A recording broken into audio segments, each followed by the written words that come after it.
todos. Yo soy Isabel Marsal y estoy estudiando el máster de Sexología y Género aquí en la Sexpol. Y soy terapeuta psicocorporal, vengo de estudiar las humanistas como la Gestalt, Río Abierto, que es terapia a través del movimiento y la expresión. También he hecho un año en constelaciones, bueno, un montón de cosas así chulas. Y bueno, también soy creadora escénica. Miller y Callas son dos personas, son dos mujeres. Voy a hablar, esta charla va a hablar mucho de mujeres, pero en realidad la resiliencia que yo encuentro en ellas y los mensajes que yo encuentro en ellas sirven para cualquier persona, seas del género o te identifiques con el género que sea. Creo que es humano en general, ¿vale? Entonces, bueno, ¿por qué hablar de ellas? Porque ambas dos este año hubiesen cumplido 100 años. Y, a ver, un segundico. ¿Vale? Miller hubiera cumplido los años el 13 de enero pues de este año y Callas los cumpliría el 2 de diciembre. Aquí hay una portada de un libro que es de la última edición, que es de aquí en España, que es de Tusquets, que es el primer libro que yo leí de Alice Miller y que bueno, que me dio una perspectiva nueva en cuanto a mi propia resiliencia en mi vida. Os cuento un poco. Miller fue una mujer polaca, judía, bueno, pues que vivió todo el tema, todos los horrores del holocausto nazi, que incluso hubo parte de su familia que murió asesinada por esto. Entonces ella vivió toda esta violencia, tuvo que cambiar su nombre para que sonase menos judío. Y cuenta la historia que, por ejemplo, ella un día vio a una persona que era amiga suya de la infancia en la calle y esta persona vino a saludarla y ella tuvo que hacer como que no la conocía, tuvo que tirar por otra calle, pues bueno, pues por el peligro de ser reconocidas como judías. Y se nota que a lo largo de su vida, pues tanto Miller como Callas, por distintas situaciones, por violencias que vivieron, violencias estructurales y familiares, sociales, o sea, muchos tipos de violencias, vivieron enajenadas en cuanto a sí mismas. Una enajenación quiere decir que no sabes bien quién eres, que tienes dos o más partes, ¿no? Entonces, claro, Miller, siendo judía, teniendo que pasar por no judía, teniendo que irse después de su país, viendo cómo asesinaban a la gente, ¿no? Pues eso, que fuese judía, pues te genera un malestar y un no saber y un miedo que, bueno, pues que deja unas grandes huellas y unos grandes traumas.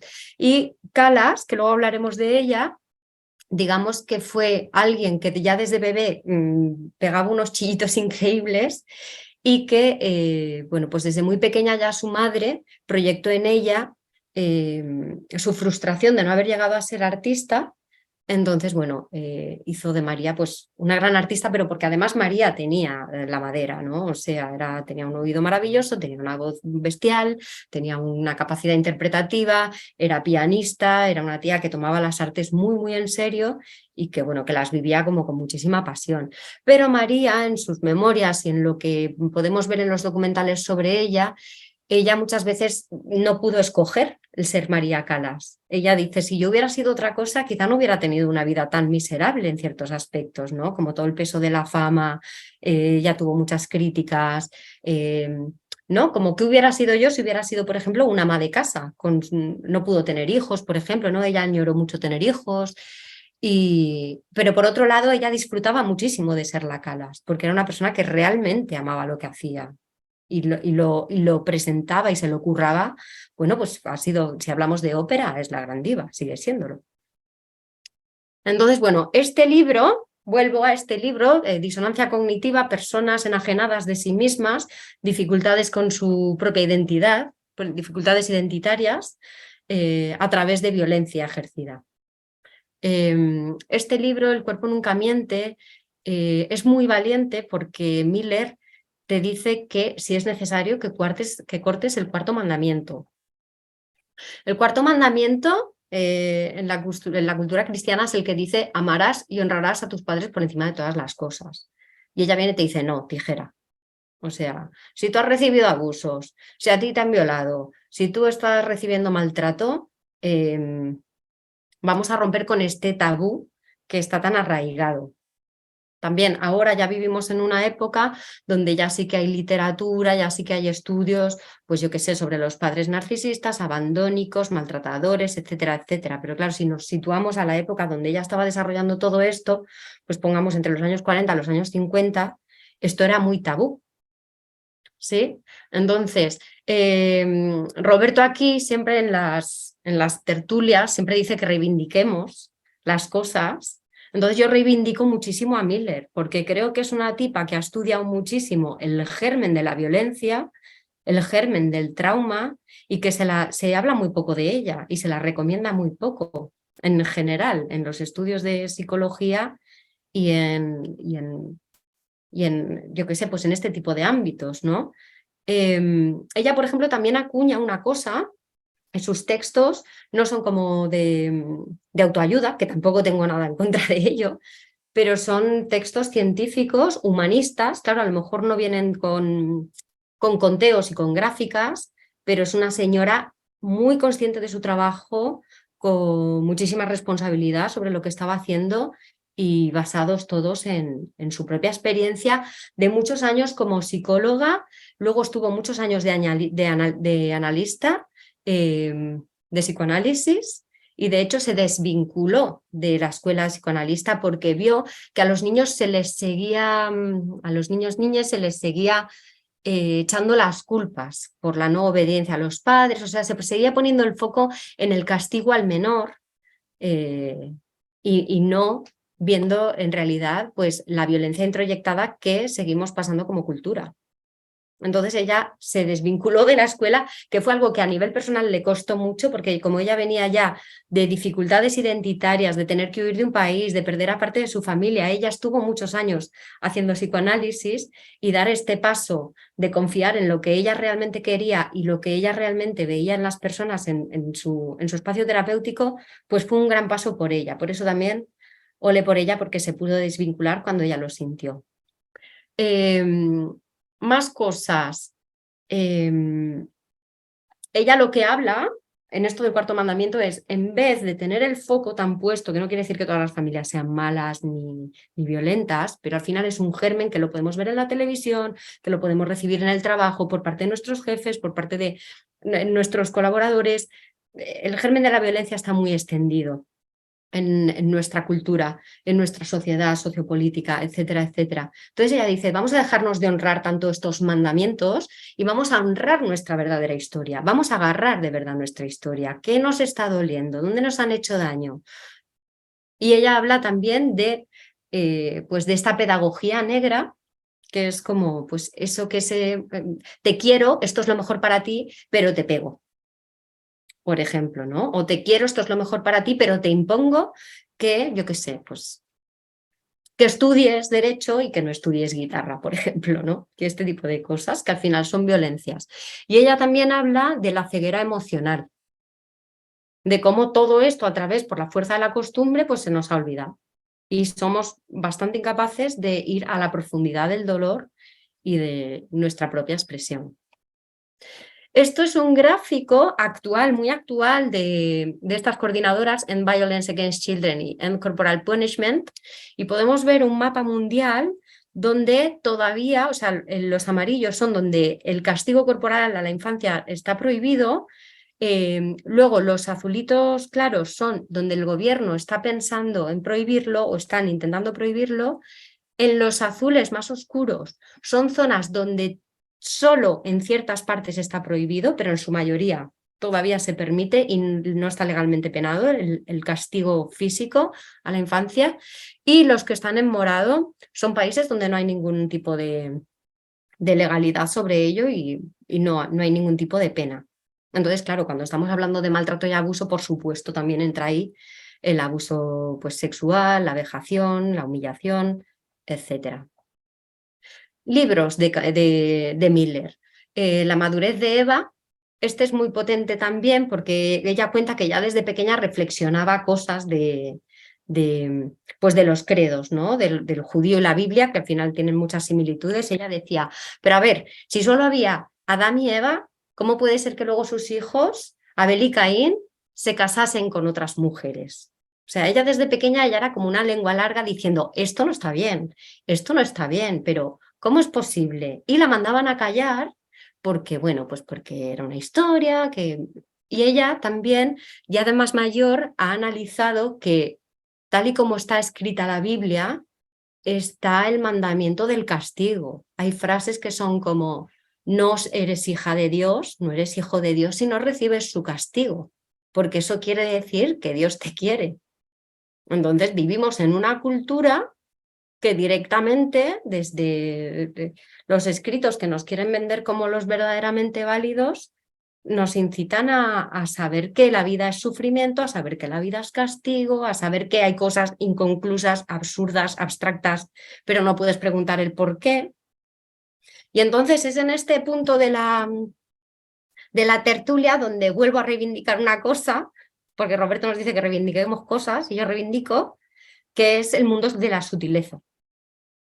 Porque yo que, por ejemplo, vengo de Río Abierto y bailando los chakras, pues he entendido un montón de cosas, pues veo que estamos en los foros educacionales en una cosa muy racional, donde no se incluye el cuerpo, donde no se incluye lo arquetípico, por ejemplo, donde no se incluye muchas cosas, ¿no? Por ejemplo, la cultura cristiana, pues ¿de qué viene? Viene de otras cosas anteriores. Por ejemplo, la cruz cristiana, ¿qué significa?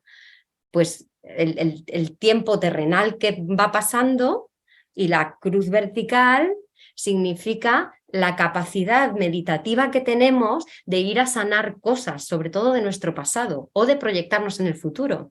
Y sabemos que hay trabajos, por ejemplo, de trauma, de sanación del niño, en el que tú coges a la persona, trabajas desde el presente y estás sanando algo que tiene más tiempo. Quiere decir que si miramos a las simbologías desde un punto más abierto, no tan puramente racional, encontramos un montón de cosas que nos pueden ayudar un montón. Y el cuerpo, ¿no? Ella dice, el cuerpo nunca miente, pues el trabajo del cuerpo, efectivamente, yo que soy terapeuta psicocorporal, no es lo mismo tratar a una persona conversacionalmente que te viene de la calle que cuando le has hecho un enraizamiento, cuando le has abierto los canales, cuando tienen las articulaciones de otra manera. Es completamente diferente la disposición y la conexión que tiene cuerpo-mente. Continúo. Vale, violencia vertical. Miller nos enseña mucho sobre la violencia vertical, una jerarquía militar, ¿vale? Pero luego ella en sus estudios después también estudia la violencia vertical que viene desde la familia. Y ella, por ejemplo, que era una tía muy interesada en las artes, además ella era pintora, ella estudió muy en profundidad biografías de artistas, de escritores, de pintores como Nietzsche, Picasso, Chekhov, como Virginia Woolf, Kafka, que son gente que en sus obras pueden reflejar grandísimos horrores, ¿no? Pues como el Guernica o como, yo que sé, la Metamorfosis de Kafka o Nietzsche, ¿no? Que era tan crítico y siempre sacaba lo que estaba mal del mundo. Pero ella pudo sacar lo que otros biógrafos no han sacado. Y es que toda esta gente tuvo infancias súper infelices. Y luego a través del arte o a través de la escritura o a través de la pintura reflejaron esos horrores, pero nunca los reconocieron como propios. Y ahí está la ceguera emocional también. Más cositas. Luego también violencia horizontal. Esto ya también lo podemos ver, bueno, pues de iguales, ¿no? Miller tenía una milicia, pero también tenía un agente, vecinos, ¿no? Gente que no fuera judía, que también estaban denunciando y que también estaban, ¿vale? Todo esto en cuanto a la sexología, pues claro, si abrimos la mirada a todo lo que son violencias, maltratos, abusos, pues claro, luego tú no estás en tu ser, luego tú no tienes seguridad, luego tú no sabes escoger. Y eso luego se lleva a tus campos afectivos, sexuales, relacionales, etc. Vale, y ahora pasamos con Calas, la llamaban la divina, y era una diva. María Callas es una persona que cuando empezó a cantar, ella debutó en la Ópera Nacional de Atenas, y fue una persona que fue muy criticada por la prensa, porque en la época en que ella estaba cantando y debutó, fue cuando empezó a darse todo el boom de la prensa, de los fanatismos, de los fans, ¿no? Pues Elvis Presley, jugadores de béisbol, políticos. Era cuando empezó la prensa a nivel internacional. La prensa ya no se movía en el ámbito nacional, sino que ya se movía muy rápidamente. Entonces empezaron como estas grandes figuras a las que admirar y a las que tirarles nuestras proyecciones. ¿Cómo trató su familia a María Callas? ¿Cómo fueron sus amores? ¿Cómo fue la prensa? ¿Cómo es a día de hoy? Entonces, la familia de Callas, pues bueno, fue una familia narcisista. Su madre la maltrató, con esto que os digo, de que quiso que ella fuese la gran artista que ella nunca pudo ser. Y habló muy mal de ella en la prensa, utilizó la prensa pues eso, pues para manipularla. No fueron padres amorosos, fueron padres que se aprovecharon, que la utilizaron para sacar tajada y que no la apoyaron como persona. Ella se casó, Callas se casó con un productor, con un empresario que se llamaba Meneghini, y por lo que podemos ver pues en sus escritos, en sus cartas, ella se casó más que buscando una pareja, buscando a un padre, porque este señor pues le sacaba bastantes años y le daba esa cualidad relacional, afectiva, amorosa, pues más de un padre. Pero al final este señor pues acabó malversando el dinero que ella ganaba, la dejó en una posición donde ella apenas podía saber ni utilizar el trabajo que ella misma ganaba. Entonces, luego pasaremos a Onassis, como tan conocido esto, cuando ella se enrolló con Onassis, él estaba casado, y María Callas era una mujer que siempre hablaba con muchísima claridad. Por ejemplo, ella no escondió que estaba con Onassis, ella no escondió si estaba enferma, ella no escondió que había perdido un hijo. Era una mujer que hablaba con mucha claridad. Y bueno, en este punto también quiero decir que Onassis tampoco es que fuera un amante así consciente, pero sí es verdad que ella tuvo su despertar sexual como mujer, porque bueno, eran de la misma cultura, se entendían, eran mediterráneos y por lo visto Onassis era muy divertido y ella también, entonces bueno, con esta parte hubo un despertar pues sexual como muy chulo. Luego Onassis se casó con Jackie Kennedy y bueno, María se enteró por la prensa, entonces esto le rompió el corazón, fue terrible para ella y ahí volvemos a encontrar la violencia horizontal de un compañero que es incapaz de decirte que no estoy contigo, que me caso con otra, por ejemplo. En fin, aunque luego al final, cuando Narcis se puso enfermo porque él tenía un cáncer de pulmón, es como que ellos estuvieron hablando y él pudo reconocer que se había portado como un patán, que había sido un egocéntrico, un egoísta, y parece que la relación entre ellos quedó en un punto sano pues de una amistad bonita. Más cosas. ¿Por qué hablaba antes también de las sutilezas? Yo leí el libro hace años de Miller, el del cuerpo nunca miente, y a mí me sirvió mogollón para decir, oye, que si tienes que cortar relaciones, vas y las cortas. Porque claro, el qué dirá mi familia si hago esto, qué dirán mis amigos, mis amigas si tomo este comportamiento. Entonces es como vainas, al final tienes que mirar por ti. Entonces también me gusta traer que, bueno, yo soy actriz también, como os decía, y a mí este año, sin buscarlo, me vino a hacer de María Callas en su aniversario. Entonces aquí está una foto de ella y aquí otra foto en la que me están caracterizando.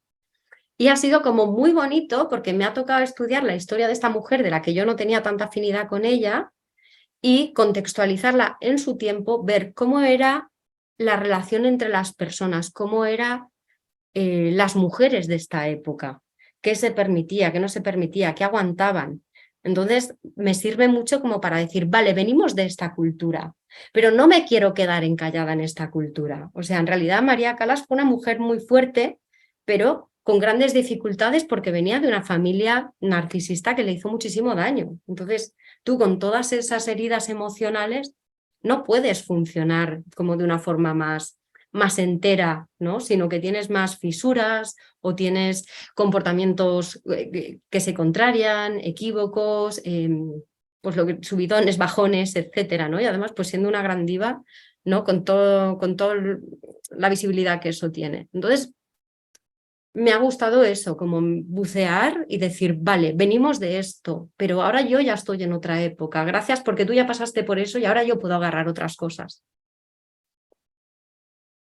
El impacto de una familia narcisista como la que tuvo María Callas en nuestra sexualidad nos puede traer triangulaciones, que es como una de las partes principales de la familia, ya sea el padre o la madre, triangula, es como que quiere mucho a todo el mundo. Las familias narcisistas funcionan un poco como sectas, ¿no? Es como quiero mucho a todos mis hijos, pero luego te cojo a ti y te hablo mal de tu hermana, pero luego cojo a tu hermana y le cuento no sé, o sea, es como que el padre madre narcisista ama mucho a todos sus hijos aparentemente, y tampoco en todos los casos, porque a veces el maltrato es muy directo, muy obvio, pero sí que se da esta triangulación, que es cómo funcionan las sectas.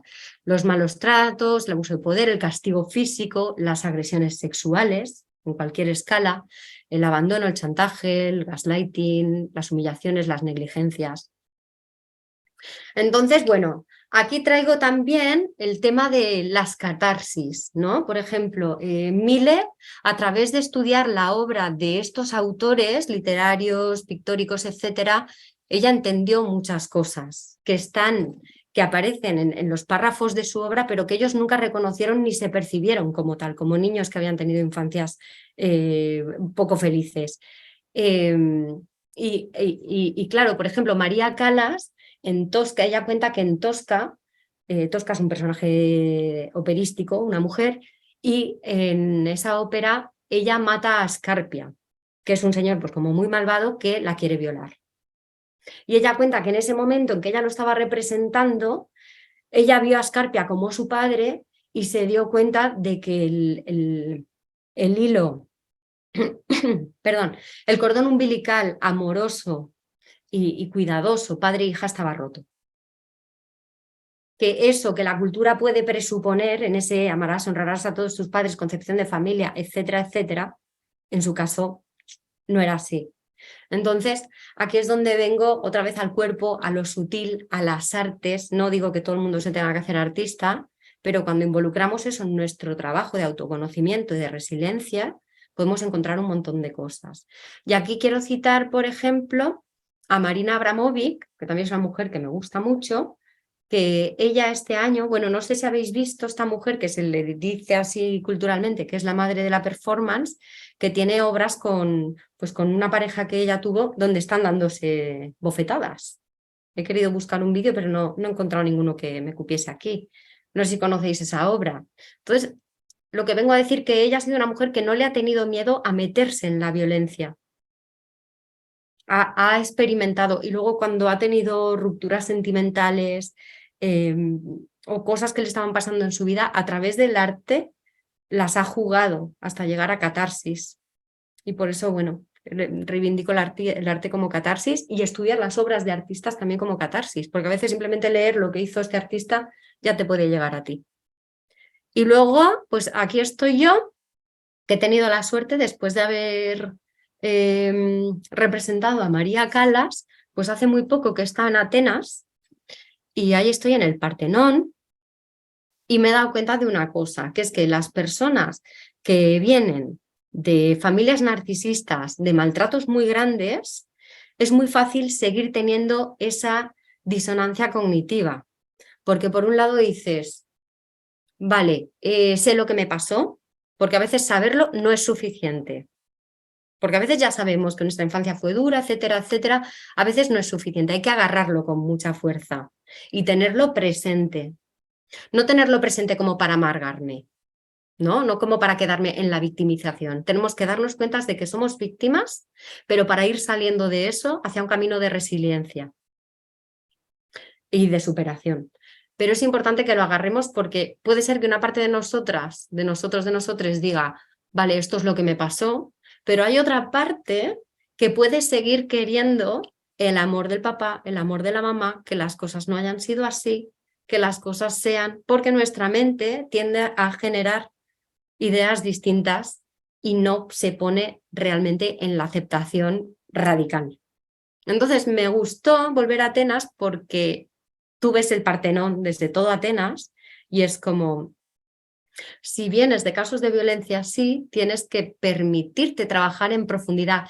Y ahí también quería mezclarlo, que no sé si me estoy liando un poco, con el hecho de ser una diva, ¿no? Es como de María Callas también cojo esto de ser diva, pero no como una diva que piensa que es mejor que nadie, sino como diva de mi propia vida.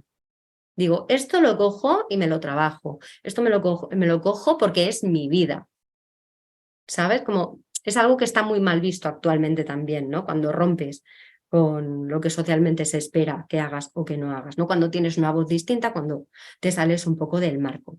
Entonces es como muchas veces el límite hay que ponerlo fuera, esto no te lo compro, esto no te lo soporto, me voy de aquí, te vas de aquí, pero muchas veces tiene que empezar en nosotras mismas como personas. Entonces es como recordarnos a diario en una manera que nos dé fuerza y nos recuerde quiénes somos y de dónde venimos para que no se nos nuble la vista. Y por eso me gustaba la imagen del Partenón, es decir, esto está ahí como arriba del monte, lo ve todo el mundo y es como, vengo de una familia narcisista, como si te lo tatúas aquí en la mano. Así es. Y pues aquí termina la tertulia. No sé, sí, vale. Y pues ahí está. Gracias a todos.